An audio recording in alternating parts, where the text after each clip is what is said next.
Hi everybody, we're going to start this video off with me talking about my recent make, which is my birthday dress for my 40th birthday.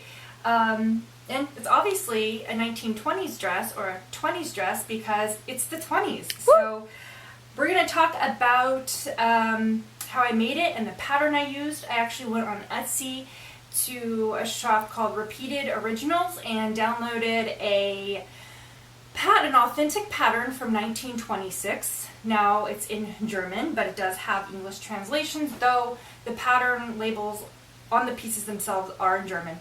And I think there's only 5 pieces total, and you'd think that's super easy. And it is easy to make. There's just no instructions. And so you really need to have experience so you kind of know how to construct, the order of constructions, and what goes where. So anyway, if you're planning on making an authentic pattern, just beware.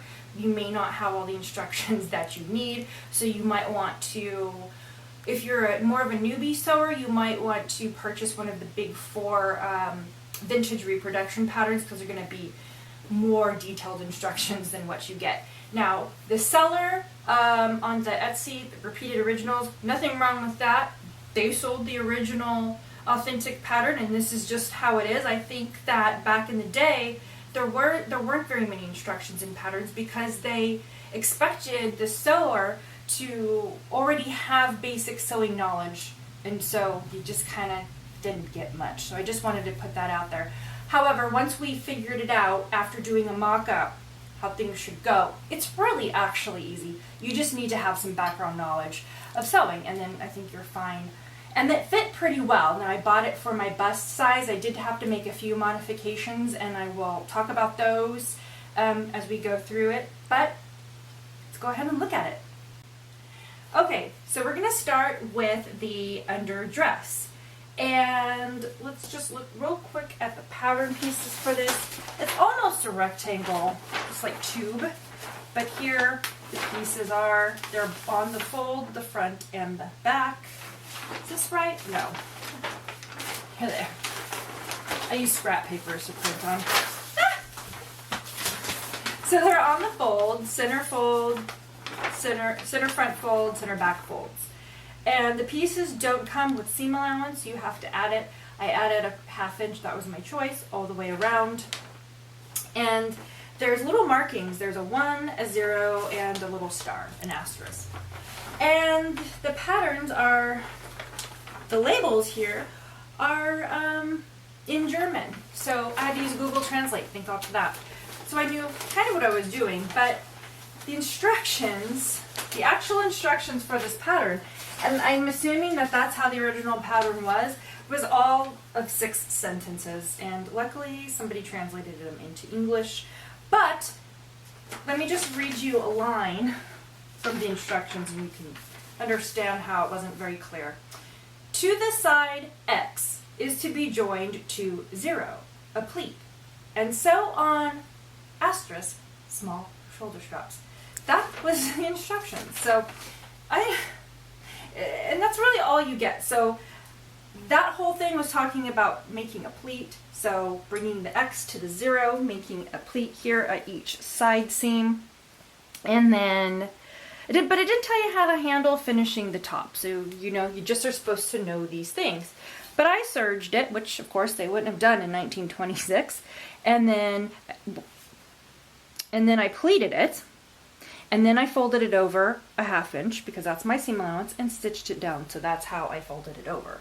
And then I used just some satin, polyester satin ribbon for the straps. Sewed them on.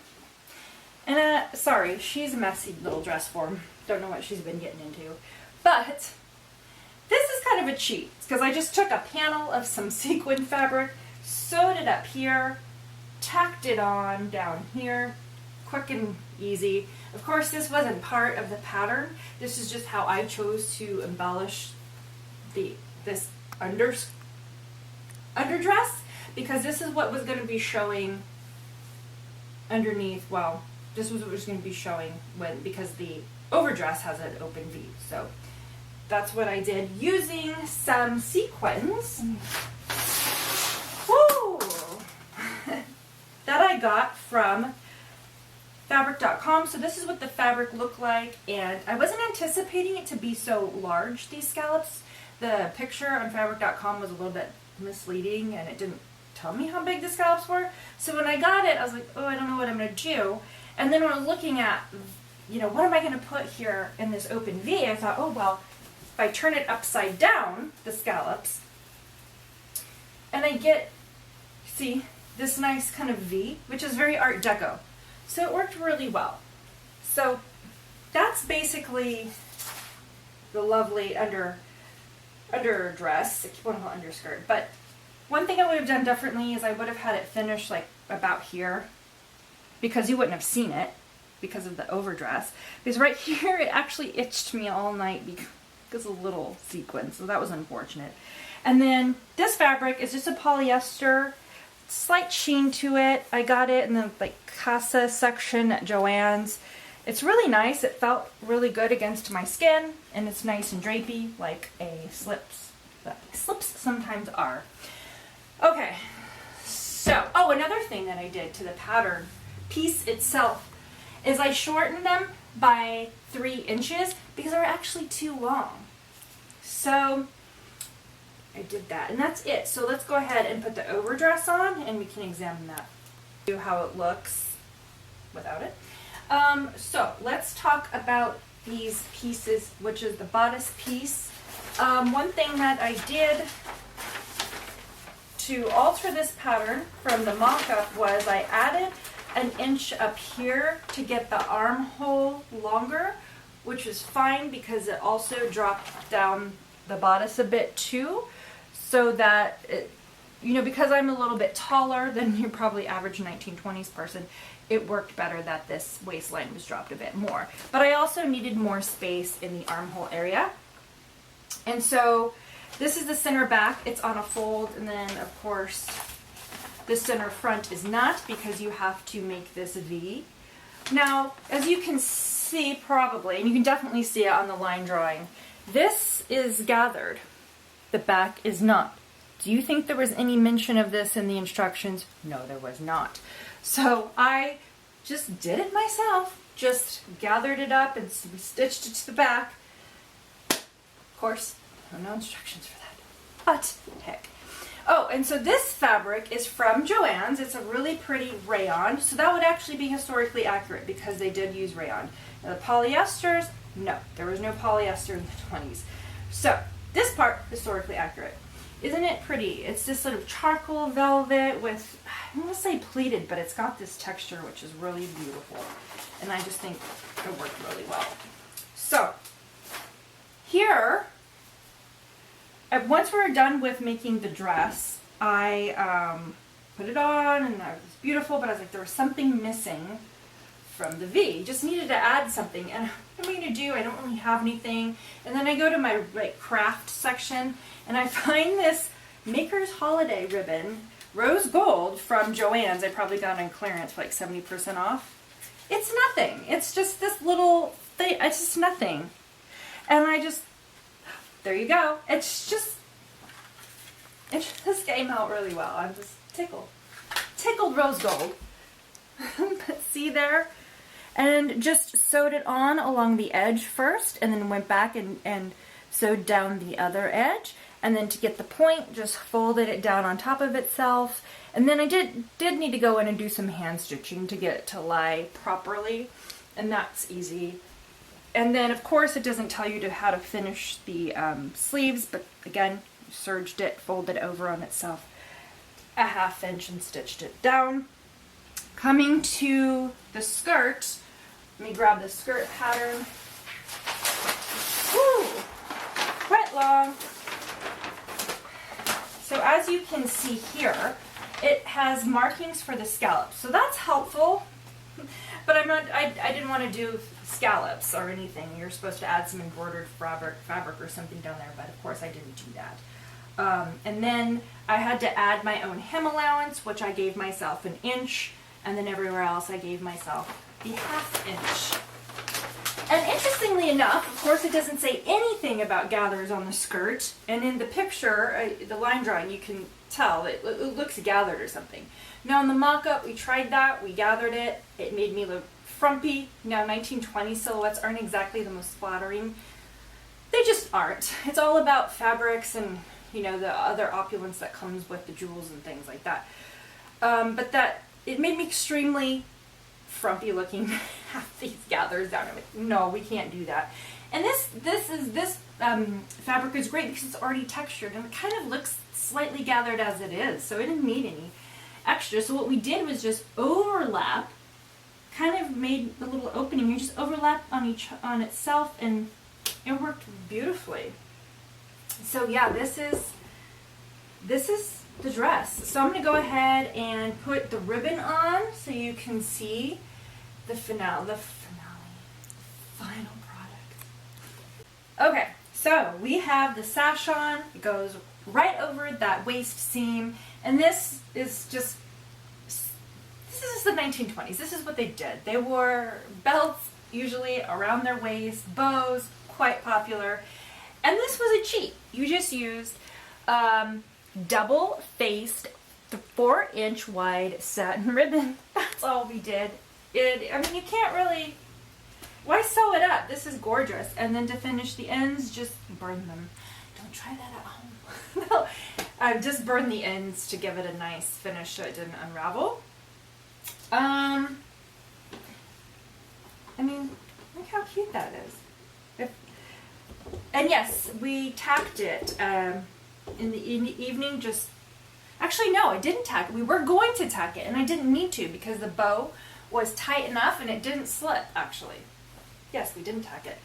So this is the headpiece, and I'll slip a picture so you can see it more closely when I'm wearing it. But my dear cousin made this for me, and these are from earrings we got at Target. So we bought 2 sets of the earrings, one to wear and then one for the headpiece. And I'm actually going to let Katrina, my dear cousin, talk about how she made this. Okay, so we got the idea because we loved the little teardrop shape of the rose gold. Rose gold was the theme. Mm-hmm. We loved the shape of the rose gold plus this beautiful floral inlay design. And we thought, okay, so what if this also was part of a headpiece? And then we took it home. Our first set of earrings, I broke them down. It was extremely easy to disassemble them with needle nose pliers. You can just remove the links. They open, they have a tiny little opening, and you can pull them apart, pry them open, and take off your pieces. And then I was able to attach the pieces using their own links to a chain that we bought at a craft store. We also got these beautiful faceted rose gold beads that are very sparkly and glinty in the light, especially when you turn your head. They were flashing in the candlelight at dinner, and I was able to just hand sew those onto a piece of trim we already had. I feel like we've had this trim for like 3 years. Probably have. Because I thought for we Dickens got this Fair for the Dickens Fair, so, yeah. right? And then we ended up using this remnant piece, which that's why you keep everything. I mean, I feel like a hoarder, but honestly, I had this just laying around because I hoard things, and it was perfect. We had this laying around because we hoard. I mean, come on, we're not hoarders, we're crafters. Let's be real. Right. We have these 2 little black beads that are also and a watermark. Oh, come on. I'm joking. We used velvet ribbon to attach it around her head and just sort of tie it around. And we tied it because if you look at The Great Gatsby, the movie, what was her name? Daisy, her headpiece, she tied it. It wasn't like elastic or anything. Right, it was tied with a ribbon. And so we thought, oh, that's elegant. Because some people use elastic, it's fine, it's totally cool. It does pinch your hair more than a ribbon will. It makes it slip up. Yeah, so I think if you have the option to just use a ribbon and have someone tie a pretty bow for you, I would go that route. Talk about the feathers is my favorite part. Okay, so these wispy ones, also a remnant. We just had that lying around. We did paint these feathers with metallic paint. We actually looked at a bunch of different possibilities. It looks like we lost a crystal last night. We'll have to fix that. It's, you know. That's okay. We've got these beautiful crystals that we added, rose gold Swarovski crystals. rose gold crystals. This was a remnant, this feather piece that we actually was one of those pieces you can get that's a trim that is already... It has the satin sewn onto it. That made it super easy to attach to this ribbon. All I did was hot glue it here. But then we added separate feathers that we bought single, and then we painted them with rose gold paint. We looked at a bunch of internet videos trying to find the right style. We tried a bunch of different things, and this ended up just being us just playing with paint. We didn't even follow a specific technique, and it looked great. Yeah. So yes. Oh, and then this little bow I made across the front. Really just cute. To tie in the velvet. It was just so cute. And then I wore this shawl, which I already had. I think I got this at World Market, honestly. It's beautiful. Yeah, and Burnout this is velvet. with some fringe. So it's probably polyester, but totally acceptable if you're doing a Gatsby party. yeah, I mean, this to is get just something that's, you know, modern fabrics, but you have the right silhouette, you've got the right ideas, you know, the concept is there, kimono style. You know, this style of dress was very popular for an evening out. In the absolutely. 1920s. But you know what? I have to show you the shoes. The shoes were the whole That's why you went with rose inspiration gold. for rose gold. Yes. And let me go get those. So these are the shoes, and they are obviously rose gold, and they're the inspiration for this entire outfit. I first saw these on ModCloth, and I had to have them, but I was like, no, you know how you are. You see something you want, and you know you shouldn't get it, so you don't. But then I kind of investigated the brand. It's called Chelsea Crew, and I found a website, and they happened to be on sale, and I bought them. I said, you know what? No, I'm had this idea. You know what? It's 2020. It's the 20s, and me 40.